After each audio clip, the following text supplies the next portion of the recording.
Sejajar.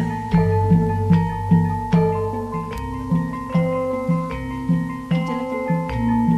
Ke depan lagi.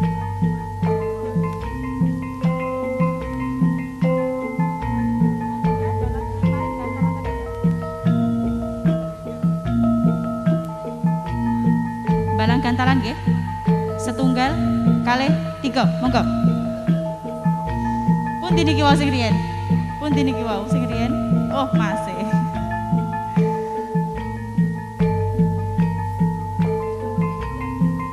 Monggo, Mas.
Bismillahirrahmanirrahim.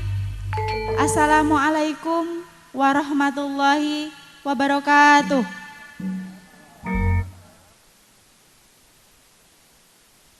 Bapak Ibu saha para tamu kakung semana putri ingkang kula mulyaken.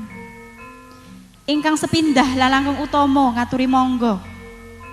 Ampun bosen-bosen kula lan panjenengan ngaturaken puja lan puji syukur dumateng Gusti Allah ingkang sampun mari kenikmatan ingkang boten kuilang kathah, sehingga kita sedaya saged kempal sareng-sareng ngaturaken panggih penganten Nimas Ayu Ika Nurjanah putrinipun Bapak Haji Miso Suwarno lan Ibu Hajah Rasem ingkang badhe kepanggihan Dimas Bagus Wahyu Nur Hidayat putranipun Bapak Haji Welas lan Ibu Hajah Poniem.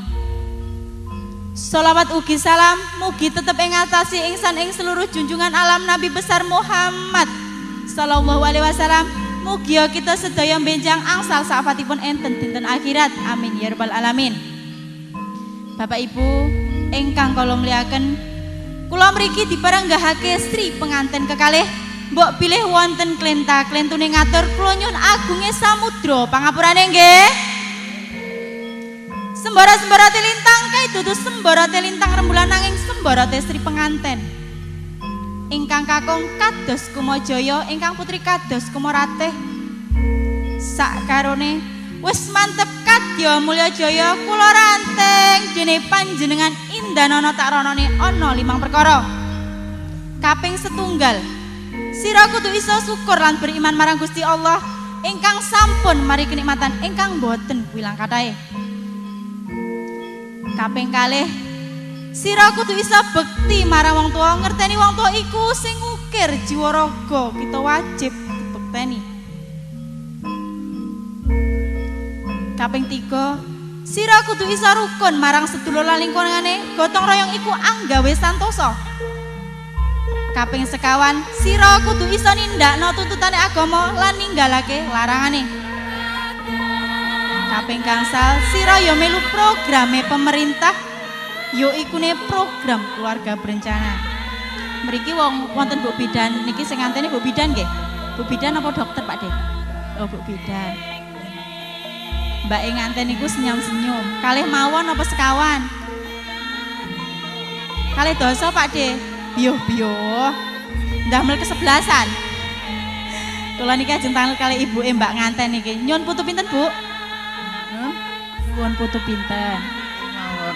Mawon. Nggih kalih mawon. Bu Besan niki? Nggih sak paringe Gusti Allah mawon. Sedoso nggih. Mboten napa-napa cirase amin ya rabbal alamin.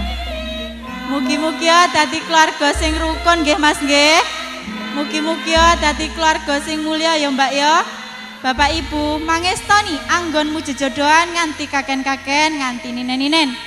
Ning nemu kamulyane urip bebrayan.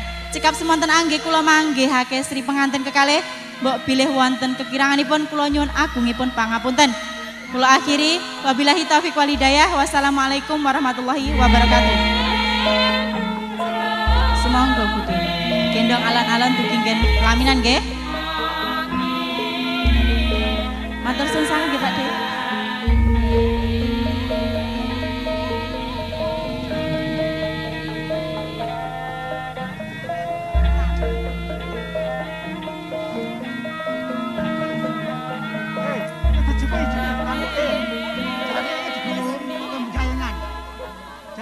Jayangan.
Gusti